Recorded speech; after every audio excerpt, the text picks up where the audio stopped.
അസ്സലാമു അലൈക്കും വറഹ്മത്തുള്ളാഹി വബറകാതുഹു.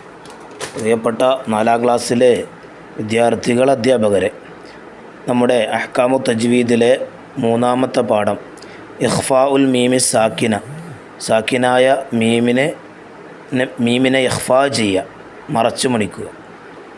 ചോദ്യം 1 നസ്വിൽ ചേരുംപടി ചേർക്കുക. 1 ഇഖ്ഫാഉൽ മീമി സാക്കിന, സാക്കിനായ മീമിനെ ഇഖ്ഫാ ചെയ്യൽ. അതിൽ ഉദാഹരണപ്പുറത്ത് കൊടുത്തിട്ടുണ്ട്. വജസാഹും ബിമാ സബറു. അപ്പോൾ അതിൻ്റെ ബി ആണ് അവിടെ എഴുതി കൊടുക്കേണ്ടത്. പിന്നെ അടുത്തായിട്ട് 2 ഇഖ്ഫാഉൻ നൂന് സാക്കിന, അത് മിൻ സ്വൽസ്വാലിൻ. അടുത്ത ചോദ്യം 3 ഇൽഹാറു നൂന് സാക്കിന, സാക്കിനായ നൂനിനെ ഇൽഹാർ ചെയ്യൽ, അത് മൻ ആമന, അതിന് എ എന്നാണ് കൊടുക്കേണ്ടത്.